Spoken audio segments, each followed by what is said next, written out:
Shalom.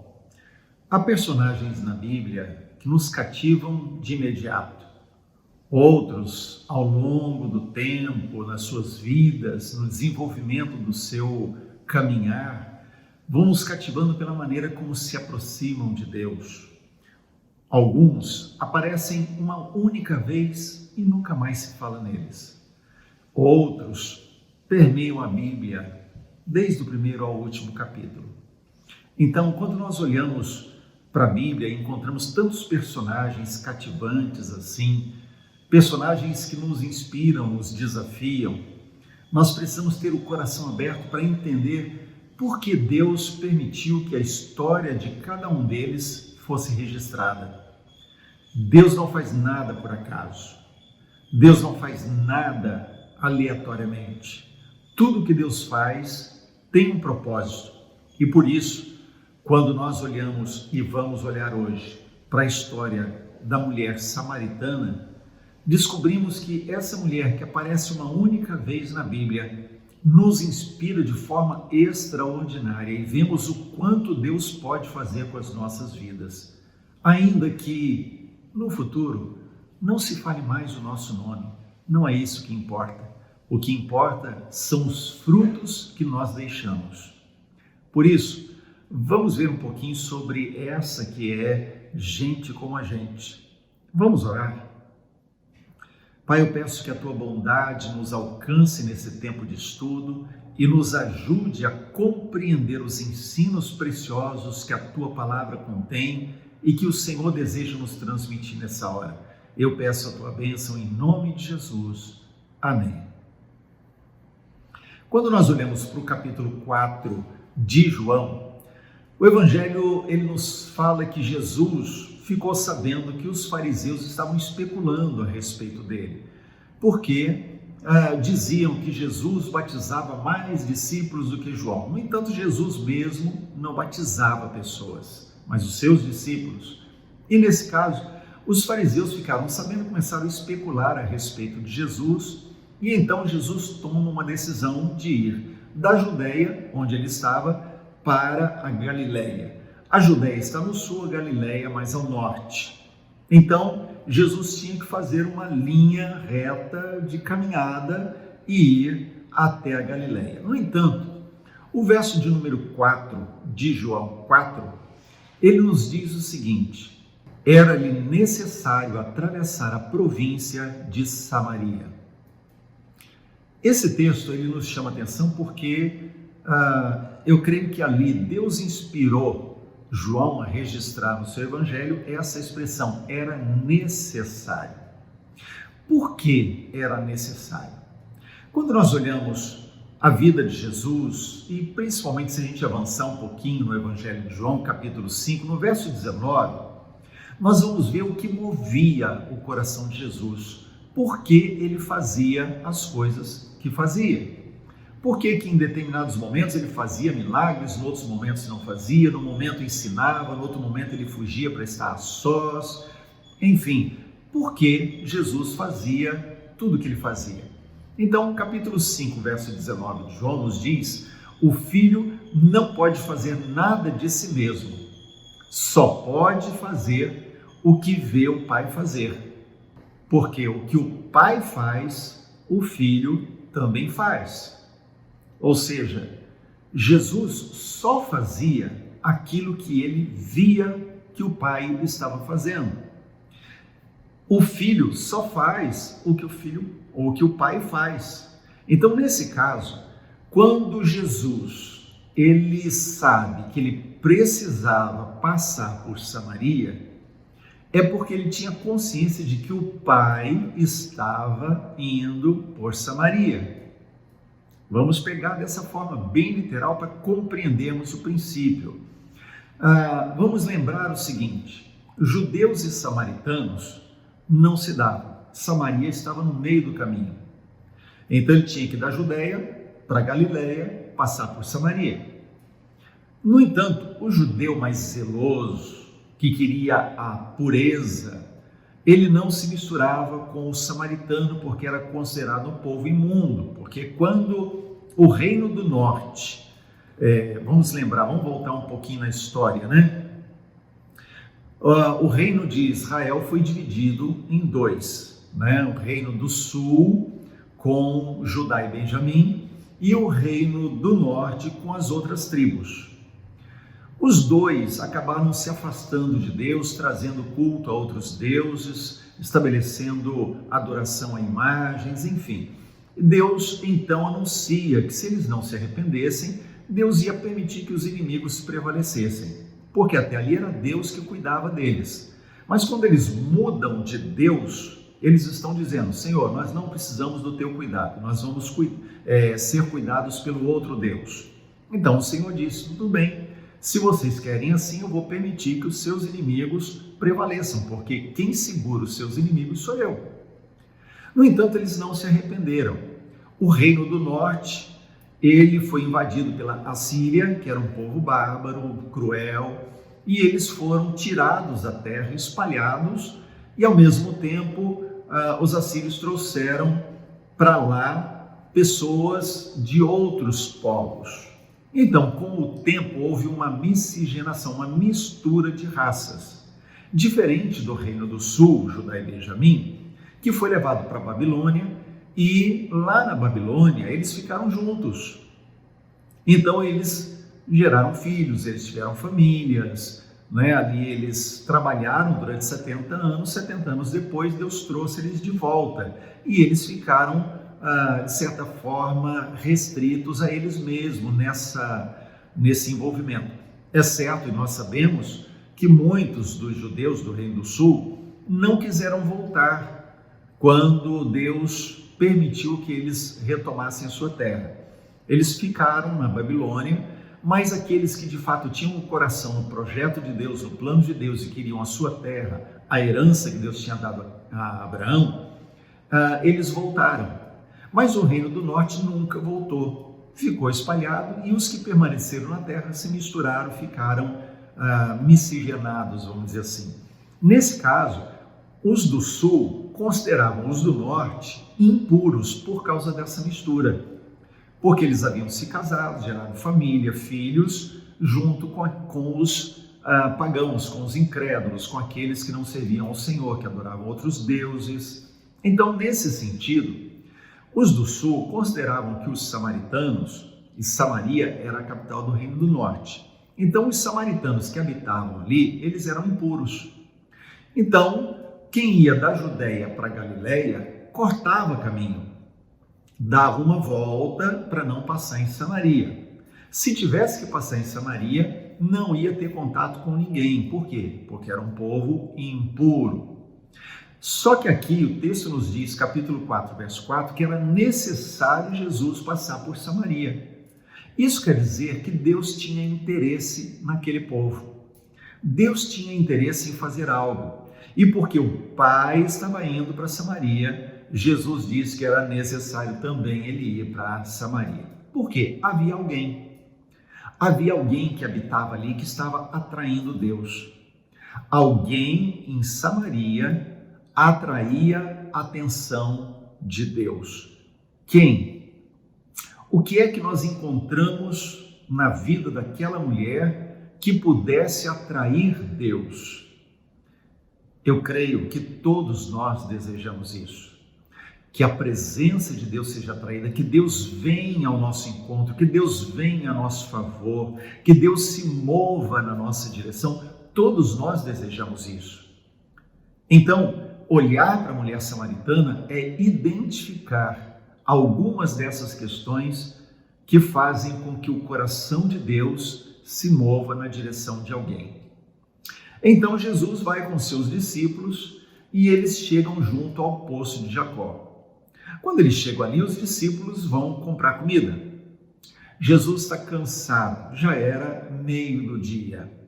O sol estava quente, com certeza.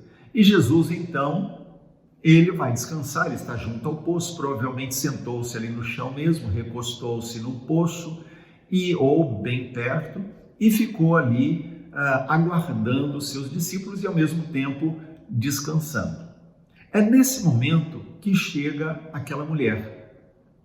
E aí se desenvolve um diálogo entre eles. E é curioso, nós não vamos ler todo o capítulo 4, né, ou do verso 1 ao verso 30, que compõe a história, são muitos versos, você pode ler aí na sua casa, mas se estabelece um diálogo entre Jesus e aquela mulher, de forma que ela é atraída pelo que Jesus fala. Porque eles começam falando de água natural e chegam até uma água que ela jamais tinha ouvido falar. Uma água que mata a sede de verdade. É como se Jesus estivesse lançando iscas naquela conversa para atrair a atenção da mulher, para conduzi-la até o ponto da curiosidade, o interesse de conhecer o que ele estava falando. Eu quero falar duas coisas aqui. Em primeiro lugar, essa é uma estratégia de abordagem. Às vezes pessoas querem levar a mensagem do Evangelho aos seus conhecidos e parentes e vão de frente, batem de frente, querem impor um pensamento. E veja, Jesus, para atrair a atenção daquela mulher, ele não bateu de frente, ele não criou um problema com ela. Na verdade, ele a atraiu através de conversa que era comum. Ela estava ali junto ao poço, ela foi buscar água. Ela foi buscar água. E Jesus estava falando de água, ele estava cansado. Com certeza ele também queria água natural. Então ele começa a partir daí e evolui para uma conversa espiritual. Segunda coisa, Jesus, ele aborda aquela mulher naquela circunstância e ele quebra os protocolos sociais daquele tempo. Por quê? Porque Jesus, ele quer falar com aquela mulher algo que estava no coração do Pai. Ela era a pessoa, ela estava atraindo Deus. Deus sempre quer nos atrair e Deus sempre é atraído pelo nosso coração.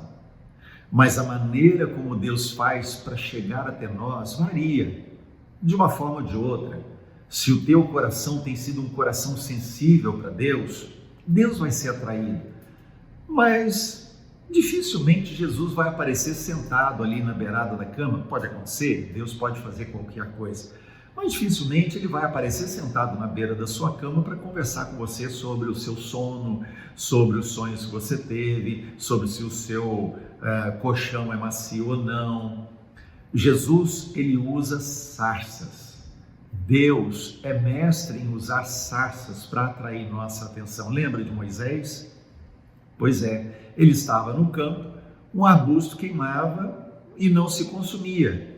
E ele se aproximou para ver. E Deus aproveitou aquele momento para falar. Então Deus sabe chamar nossa atenção. Esteja atento às iscas que Deus manda, às situações às vezes pequenas, mas que nos atraem. E às vezes a gente deixa passar batido e não presta atenção de que é Deus falando conosco. Então Jesus começa a travar esse diálogo com ela e vai aprofundando a revelação. E à medida em que a mulher vai correspondendo, ou seja, ele fala de uma água natural e ela se interessa pelo assunto, e naquele momento Jesus transporta o assunto para a água espiritual que sacia a sede da alma. À medida em que ela vai correspondendo no diálogo, Jesus vai aprofundando a revelação que vai dando para ela. Porque é sempre assim, gente. Nós só recebemos na medida do que desejamos em Deus. A revelação que nós temos de Deus é proporcional à nossa fome de Deus. Por isso, se você busca, se você tem interesse, se você gasta tempo, se o seu coração pulsa por conhecer mais Deus, ele vai se revelar.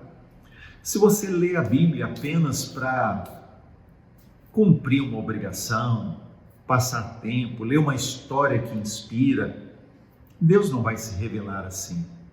Ele espera pelo seu coração. Aquela mulher chegou até ali e quando nós lemos todo o texto, os 30 versículos de João 4, da primeira parte do Evangelho, nós vemos que era uma mulher que tinha uma vida quebrada. Era uma mulher profundamente ferida. E eu imagino que ela tinha também em si uma profunda crise de identidade, de quem ela era. Ela não se sentia amada. Depois, no andar do diálogo, Jesus, ele fala para ela, né? Porque ele diz para ela, olha, vai e chama o seu marido e volta aqui. E ela diz, eu não tenho marido. E Jesus fala, olha, você disse correto, você falou a verdade. Porque você já teve 5 maridos. O que você tem agora não é seu marido. Então, quando ela percebe isso, seus olhos se abrem, vejo que és profeta. Agora imagina, 5 casamentos desfeitos. Essa mulher devia ter uma crise de identidade muito grande. Uma falta de amor próprio. Ela não se sentia amada e, consequentemente, não amava a si mesma convenientemente. Esse com quem ela vivia talvez fosse apenas um amásio, né? Estar juntado, ou poderia ser, quem sabe, um caso de adultério e ela fosse a amante de um homem casado. Não sabemos exatamente, mas ela estava com alguém que não era legitimamente o seu marido. Quem sabe também essa mulher, depois de tantos problemas matrimoniais, casamentos desfeitos, tomou a decisão, não quero me casar. E ela começa então, fica com um aqui, fica com outro ali, fica com outro acolá, e com isso ela vai levando a sua vida, tentando encobrir as feridas da alma, tentando impedir que aquilo que está infeccionado no seu coração venha para fora. E ela tenta abafar isso com um vício, o vício do sexo, o vício de buscar a satisfação em outra coisa que não em Deus. Essa mulher se aproxima do poço. Aí vamos imaginar essa situação. Essa mulher com o coração quebrado dessa forma, ela vem ao poço ao meio-dia. A pergunta é, por que ao meio-dia? Porque quando o sol estava mais quente? Porque certamente esse é um horário que ninguém ia buscar água. O horário correto, o horário melhor para buscar água, logo no amanhecer, quando o sol ainda está nascendo, porque ainda está fresco, pode-se buscar uma água fresca e caminhar. Os animais que vão carregar a água não vão sofrer tanto, a pessoa que vai levar também não. Então, veja, Jesus era homem e ele era um homem experimentado no trabalho. Então, acostumado a caminhar e tal, ele estava cansado, ele está descansando ali e ele tem sede, né? Jesus tinha sede, Jesus tinha fome, então Jesus está ali. Então imagina que essa mulher veio buscar água naquele horário. Agora, um outro detalhe interessante é que esse trabalho de buscar água, ele era feito pelas mulheres, não era pelos homens, era pelas mulheres. Então essa mulher chega, encontra um homem ali sentado, descansando, sem fazer nada, mas ela está indo buscar a sua água ali, naquele horário, ao meio-dia. Por que ela faz isso? Talvez, quem sabe, passou a noite acordada com algum homem que não era o seu marido. E agora acordou tarde, tem que buscar água mais tarde. Quem sabe, talvez, ela tivesse sim medo, vergonha de encarar as outras mulheres. Imagina se ela chega no horário em que o poço está cheio de mulheres com seus animais buscando água e ela se aproxima. Uma mulher mal vista, uma mulher que despertava ciúmes nas outras, e agora de repente ela chega ali e vai buscar água junto com elas. Ela mesma possivelmente se condenou e não quis estar junto com as mulheres para não ser condenada pelas mulheres. E então procura um outro horário em que ela sabia que ninguém estaria, ninguém ficaria olhando para ela, ninguém ia cobrar o estilo de vida dela. Mas Jesus estava lá. Lembre-se, não importa o seu estilo de vida, Jesus sempre vai estar interessado em acessar o seu coração. Jesus sempre vai ter interesse pela sua vida, independente do que você viveu até hoje. Ele está te buscando, como buscou aquela mulher. Então Jesus se depara com aquela mulher, a mulher com ele ali. Eu acredito que ela deve ter ficado meio embaraçada, e aí, no diálogo entre eles, Jesus oferece uma água diferente, a água que mata a sede da alma, e ela quer essa água. É nesse ponto que ela quer essa água. Jesus diz para ela: vai e chama o seu marido. E ela diz: não tenho marido. Você disse corretamente, porque você já teve 5 maridos e esse que você tem não é seu marido. Jesus toca na ferida. Mas lembre-se de uma coisa: Jesus não tocou na ferida para doer a ferida, mas para tratar a ferida. E às vezes a gente trata a superficialidade, aquilo que está superficial. Por exemplo, a pessoa está sempre endividada, então ela fica correndo atrás para resolver as contas que tem que pagar e não a raiz. Por que está fazendo contas que não vai conseguir pagar depois? É isso que acontece. Jesus, ele está vindo direto àquela mulher, e o interesse de Jesus é que ela perceba que o problema dela não era casamentos, o problema dela era a sua alma ferida, que estava conduzindo ela até aquele ponto. Então Jesus toca na ferida para curar. Quando Jesus toca na sua ferida, quando Jesus toca na nossa ferida, ele tem interesse de fazer isso, nos curar, nos restaurar, nos atrair para ele, para que ele possa nos fazer restaurar numa vida plena, conforme ele planejou para nós. Então, como ele fez com ela, ele faz conosco também. E nesse momento em que Jesus toca na ferida para curar essa ferida, de fato o efeito começa a acontecer, porque ela se volta e diz: vejo que és profeta. E aí Jesus vai conduzir essa mulher a uma experiência. Mas eu quero parar um pouquinho e pensar: havia algo naquela mulher que era diferente.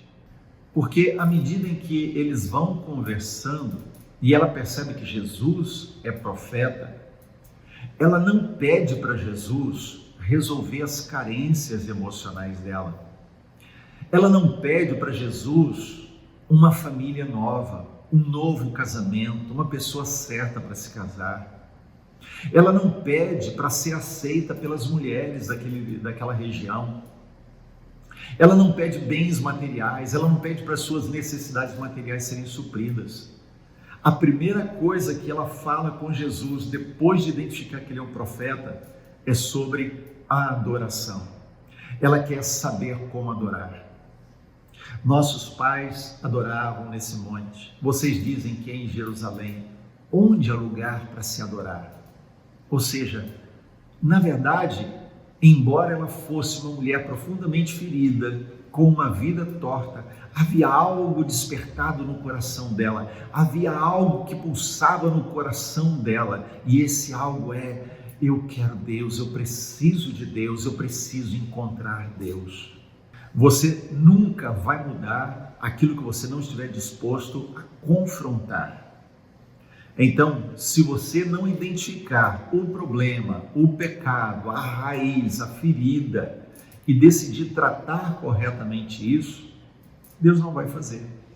O que havia no coração daquela mulher era fé, ela queria Deus, e isso atraiu Deus.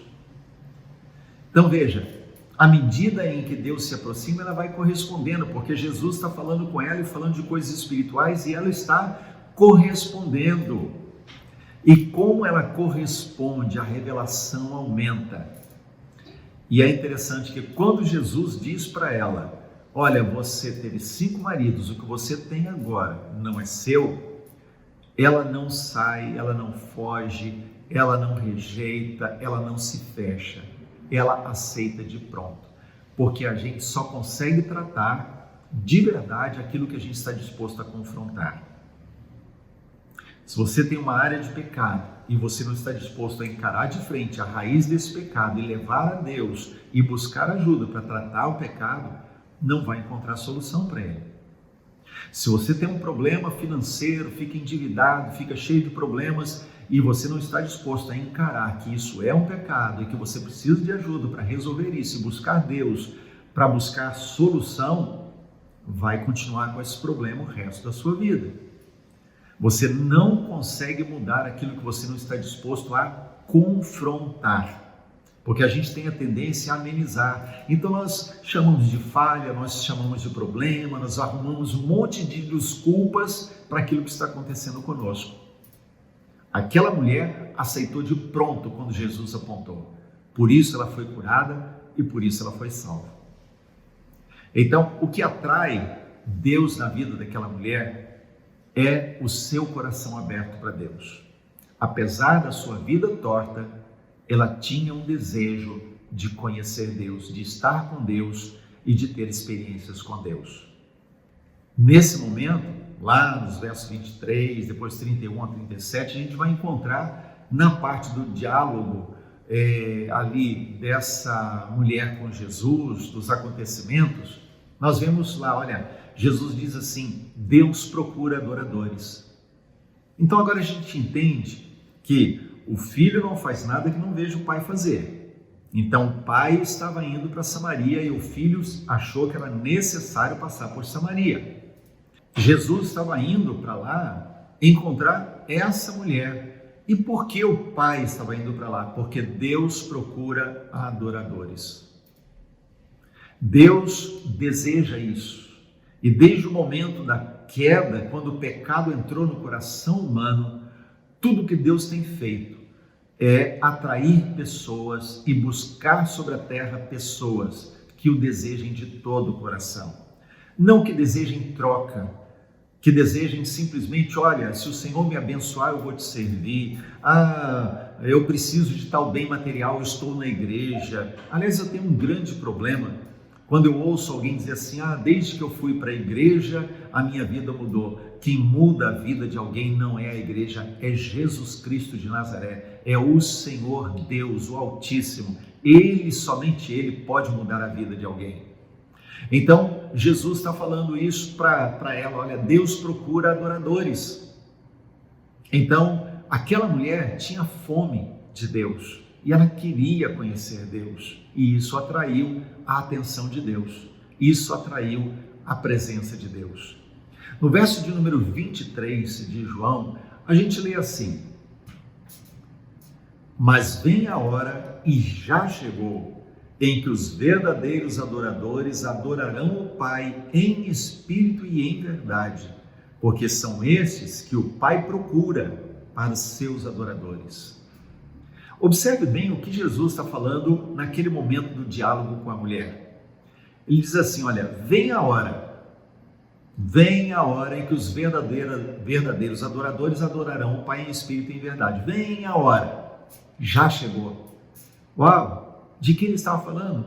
Ele estava falando, obviamente, do novo tempo que Jesus estaria estabelecendo a partir da sua morte e ressurreição, mas ele estava também dizendo especificamente daquela mulher. Ele está dizendo, vem a hora, e já chegou naquele momento a hora em que um verdadeiro adorador ou uma verdadeira adoradora começou a adorar o Pai em espírito e em verdade. Veja, ela podia apenas fazer em espírito, mas ela queria também conhecer a verdade. É esses que o Pai procura para seus adoradores.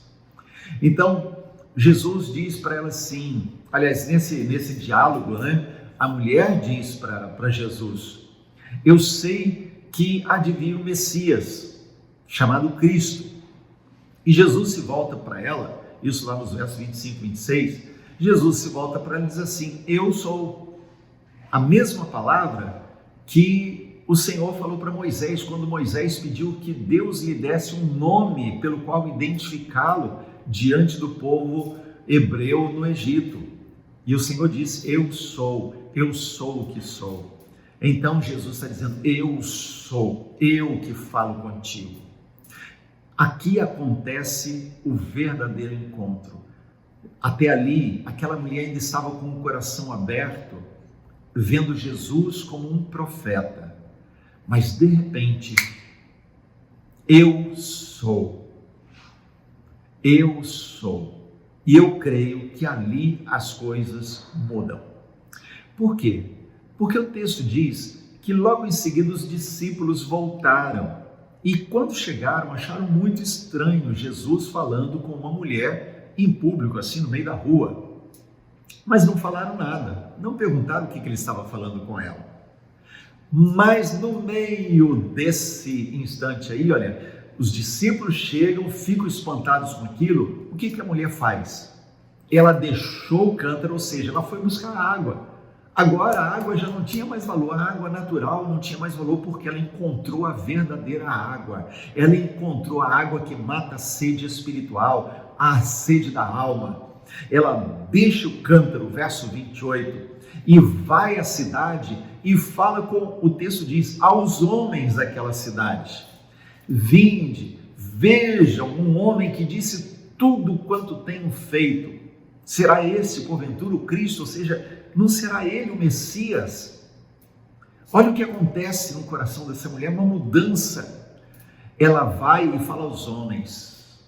Veja, tudo indica que a mulher provavelmente estava com uma vida torta. Não apenas ela tinha tido 5 maridos, mas ela agora estava vivendo de uma forma totalmente irregular.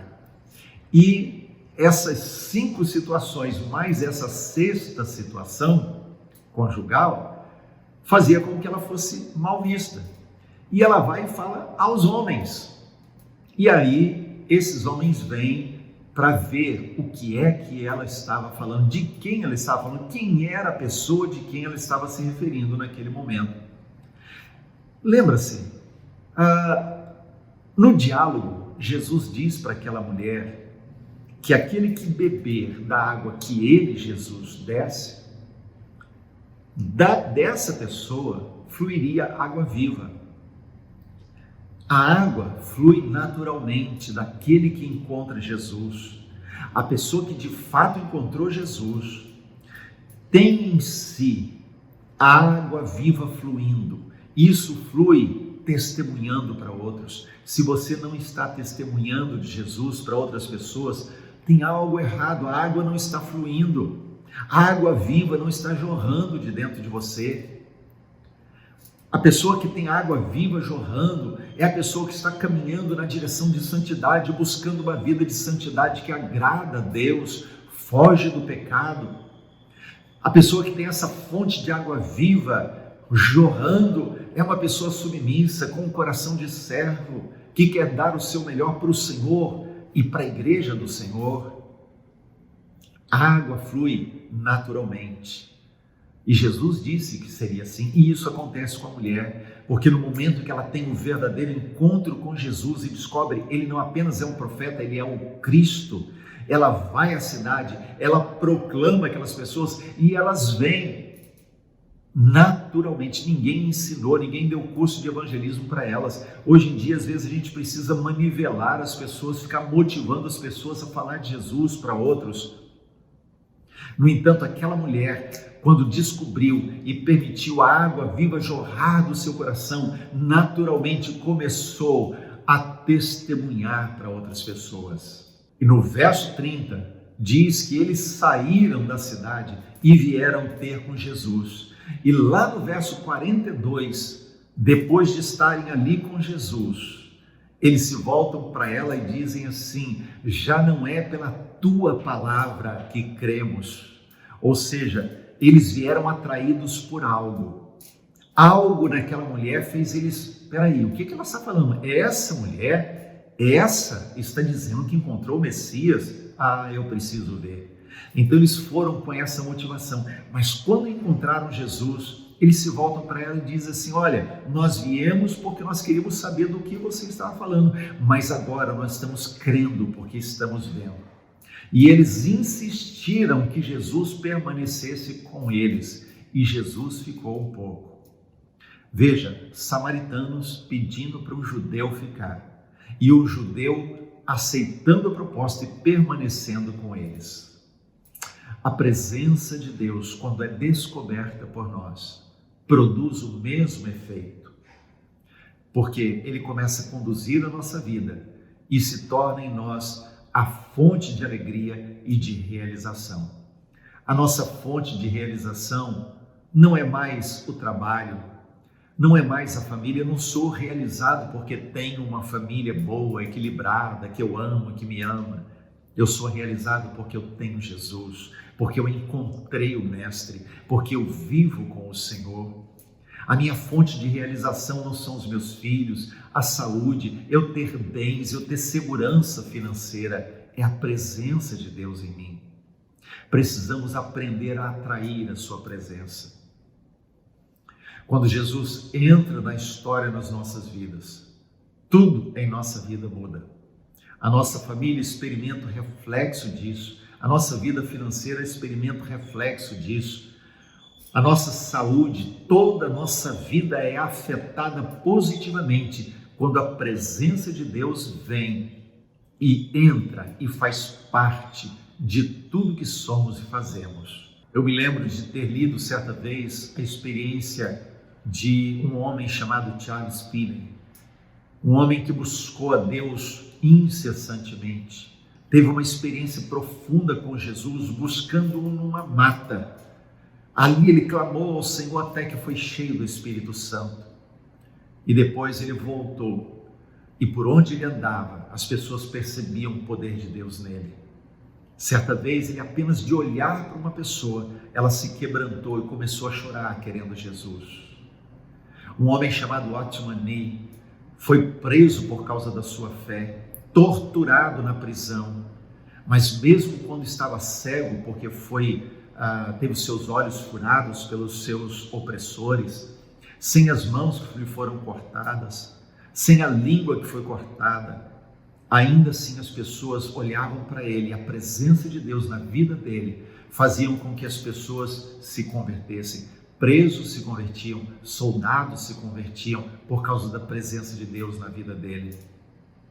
Certa vez, Spurgeon estava pregando, Spurgeon, príncipe dos pregadores, estava pregando e ele usou uma frase na sua mensagem que tocou o coração de um jovem que estava ouvindo. E ele disse: o mundo está para ver o que Deus pode fazer com alguém inteiramente colocado em suas mãos. Eu vou repetir: o mundo está para ver o que Deus pode fazer com um homem colocado inteiramente em suas mãos.